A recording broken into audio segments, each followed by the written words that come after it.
Across the world, news reports are emerging from Gaza, a place where tragedy continues to unfold on an unimaginable scale. On Tuesday, UNICEF Executive Director Catherine Russell sounded the alarm in a devastating statement. The Israeli airstrikes on Gaza had killed more children in a single day than any other day in the past year. The harrowing images and accounts coming out of the region reveal the stark horror of the situation.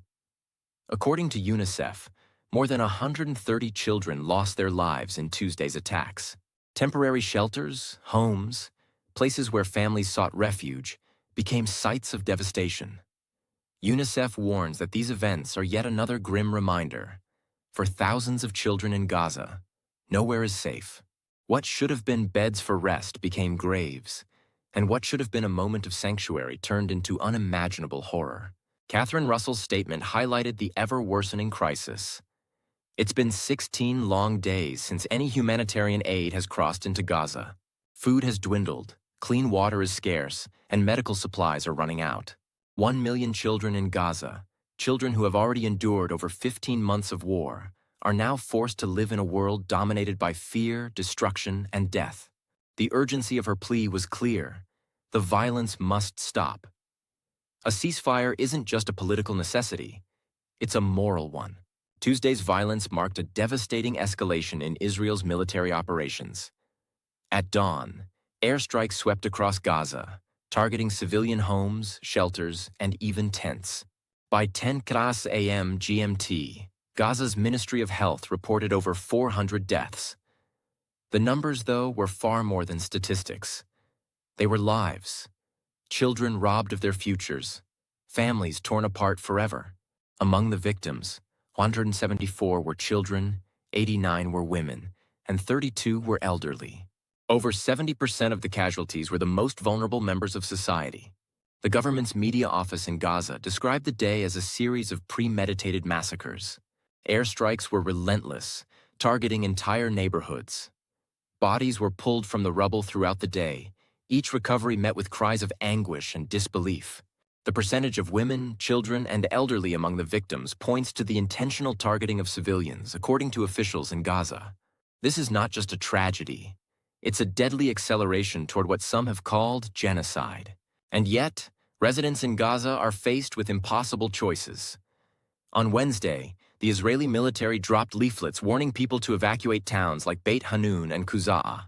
Families are told to leave everything behind. Where can they go? Gaza's borders are sealed. They are told to flee, but to where? The concept of safety is meaningless in a place that has been turned into a trap. The fragile ceasefire established earlier this year has been shattered. Brokered by Egypt, Qatar, and the U.S., the agreement in January had brought hope, if only temporarily.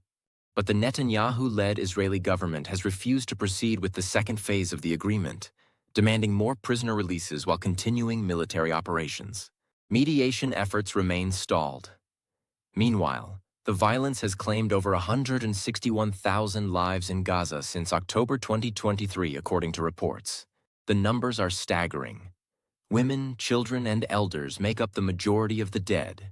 For Gaza's children, this isn't just about survival in the present. It's about what their futures look like, if they survive at all.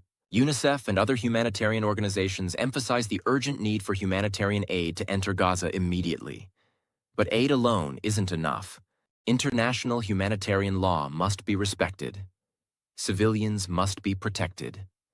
And above all, the violence must stop. Every hour the conflict continues, the loss deepens, and the world watches, unable or unwilling to intervene. In these moments, the world faces questions harder than the facts themselves. What responsibility do we bear? How can this destruction against a civilian population be allowed to continue? The children of Gaza deserve not just survival. They deserve peace, safety, and a chance to live free from the shadow of war. Tuesday will be remembered in history as one of the darkest days in Gaza's ongoing crisis. A day when over 130 children were killed in what should have been moments of rest, shelter, and safety. The call to action is clear. The world cannot stand idly by. Aid must flow. Peace must return. and justice for the innocent must prevail. Because in the words of Catherine Russell, nowhere should ever be considered safe for children to die.